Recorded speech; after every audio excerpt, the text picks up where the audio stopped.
Assalamualaikum warahmatullahi wabarakatuh. Apa kabar anak-anak ibu sekalian? Semoga semua dalam keadaan sehat dan dalam lindungan Allah Subhanahu wa taala. Perkenalkan, nama Ibu Rosalina. Di sini Ibu akan menjelaskan tentang menguraikan tahap pencatatan dan penggolongan pada siklus akuntansi.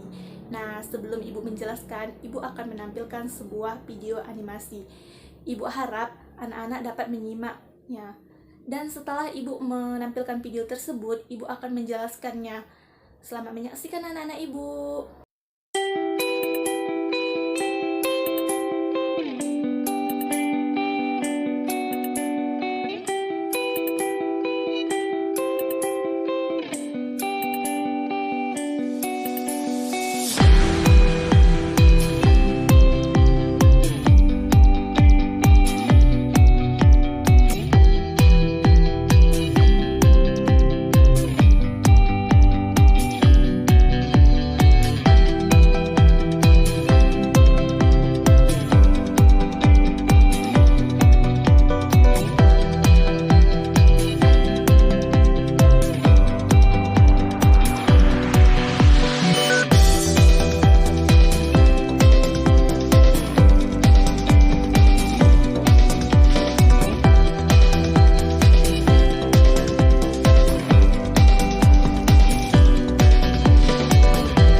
Nah, setelah anak ibu menyaksikan video animasi tentang menguraikan tahap pencatatan dan penggolongan pada siklus akuntansi, sebelum itu minggu semalam kita telah mempelajari tentang siklus akuntansi itu sendiri.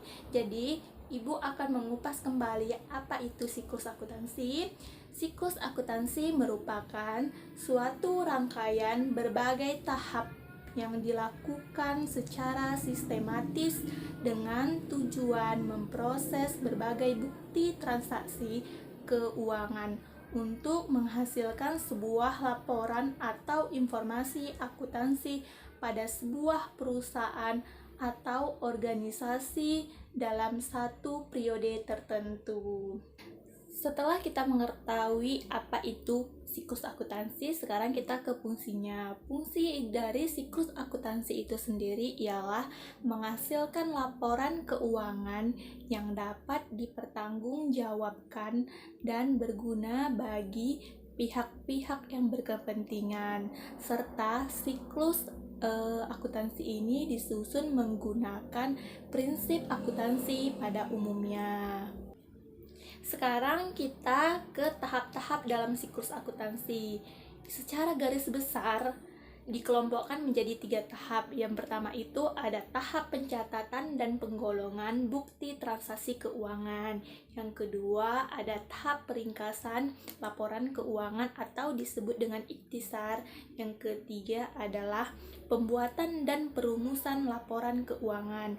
Jadi di dalam siklus akuntansi itu ada 3 tahap. Yang pertama itu ibu akan menjelaskan tahap pencatatan dan penggolongan.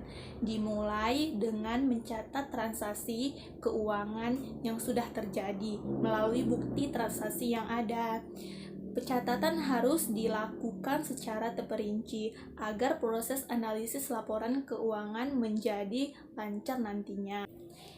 Di tahap ini juga terdapat tahap penggolongan data transaksi keuangan yang sesuai dengan jenis transaksi, tanggal transaksi, nomor, dan akun.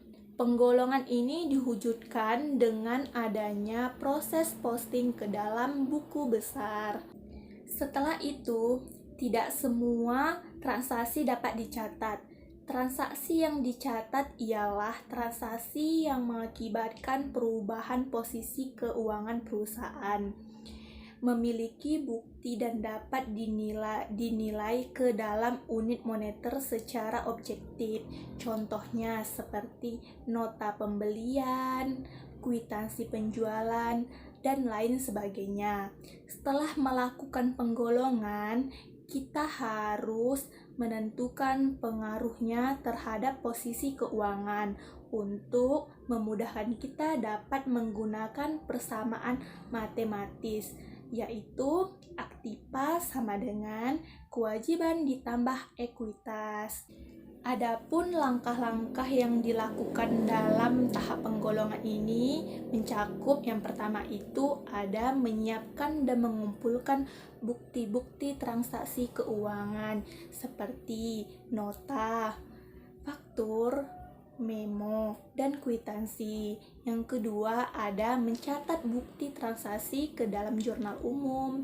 Yang ketiga ada memindahkan data dari jurnal umum ke dalam buku besar atau pemustingan.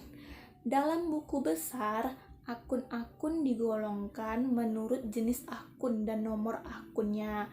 Setelah semua data selesai, diposting.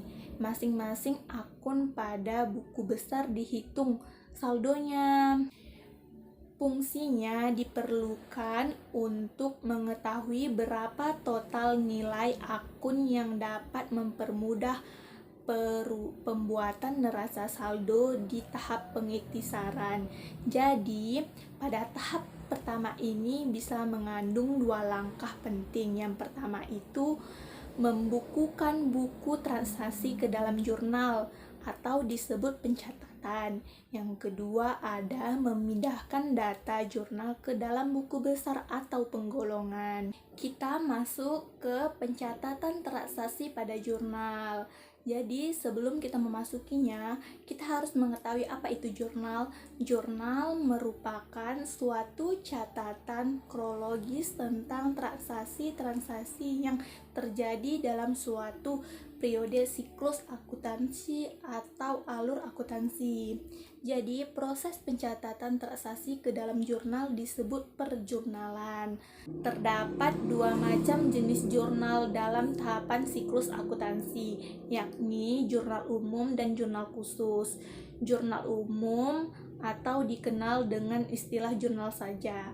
Biasanya tahapan yang dilakukan setelah tahapan ini ialah pencatatan transaksi yang dimasukkan ke dalam satu rekening yang didebit atau satu rekening yang dikredit. Sedangkan jurnal khusus diselenggarakan untuk meningkatkan efisien pencatatan terhadap transaksi yang berulang. Contohnya seperti jurnal penjualan, jurnal pembelian, jurnal penerimaan kas, dan lain sebagainya. Di kesimpulan dari pembelajaran kita kali ini ialah siklus akuntansi meliputi tahap pencatatan dan penggolongan, pengiktisaran dan pelaporan. Jurnal merupakan suatu pencatatan transaksi perusahaan yang dilakukan secara kronologis atau berdasarkan urutan waktu, dengan menunjukkan akun yang harus didebet dan dikredit beserta jumlahnya masing-masing. Jurnal merupakan catatan pertama setelah adanya bukti transaksi sebelum dilakukan pencatatan dalam buku besar. Buku besar ialah hasil dari analisis transaksi setelah jurnal. Buku besar merupakan kumpulan akun-akun yang saling berhubungan dan merupakan suatu kesatuan. Misalnya pada sebuah akun yang digunakan dalam pembukuan. Demikianlah kesimpulan dari pembelajaran kita kali ini. Lebih dan kurangnya Ibu mohon maaf. Assalamualaikum warahmatullahi wabarakatuh.